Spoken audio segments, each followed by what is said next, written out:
खुलुमबाय आं Rajib Basumatary smart metre लगायनायनि उनाव नोंथांमोननि नखराव सम बारायो नामा मोब्लिबनि बिला जुदि माब्लाबा मोब्लिब बिला नोंथांनि नखराव बारायोब्ला नोंथांमोना मा खालामगोन नैबे फन नाम्बारखौ नोंथांमोना गोसोआव लाखि बेनो जाहैबाय 19121912 मानोना बे फन नाम्बाराव जायखिजाया नोंथांमोननि अजदखौ फोसावनो हागोन एबा फोसावहरनो हागोन मानो नोंथांनि दानारि मोब्लिब बिला सम बारायबाय थायो बेफोर गासैबो अजदखौ नैबे फन नाम्बार होनायाव फोरमायहरनो हागोन एबा अजद दिन्थिनो हागोन स्मार्ट मिटार लगायनायनि उनाव माब्लाबा मोब्लिब बिल बारायोब्ला नोंथाङा मा खालामगोन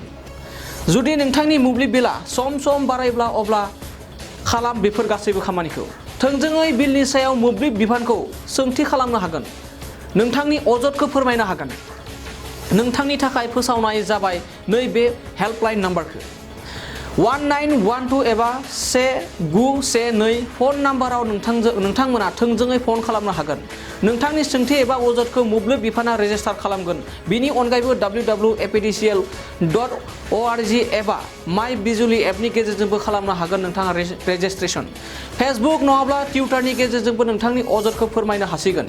लोगोसेनो बेले-बेजे मोब्लिब बिलनि सायाव साखाथिनि साब डिभिजनेल मावख'आवबो थांनानै नोंथाङा रोखा फोरमायनो हागोन आरो अजद दैखांनो हागोन मानोना आथिखालाव स्मार्ट डिजिटेल मिटार बक्स सफैदों आरो बे मिटार बक्सआव गोबां बेले-बेजेखौ नुनो मोननाय जादों क'क्राझार सहरनि साखाथि तितागुरियाव थानाय मानास पाब्लिक स्कुला 2023-24 सोलोंथाइ बोसोरनि गोदान मुं थिसननाया सोलिगासिनो तितागुरियाव थानाय इंराजि बिजोंनि मानास पाब्लिक स्कुलाव दासान्दि नार्सारिनिफ्राय 7 थाखोसिम गोदानै मुं थिसननाया सोलिगासिनो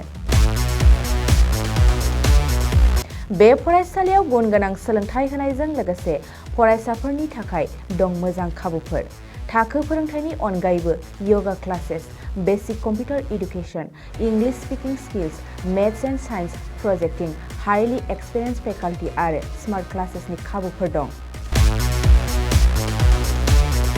बेजों लोगोसेनो बे फरायसालियाव हौवासा आरो हिन्जावसानि थाखाय आलादा हस्टेलबो दं गोसो गोनां बिजाथिफ्रा तितागुरिनि मानास पाब्लिक स्कुलाव मुं थिसन्नोब्ला नैबे मबाइल नाम्बार 6000853288 एबा 8638167582 आव कल खालामनानै स्लट लानो हागोन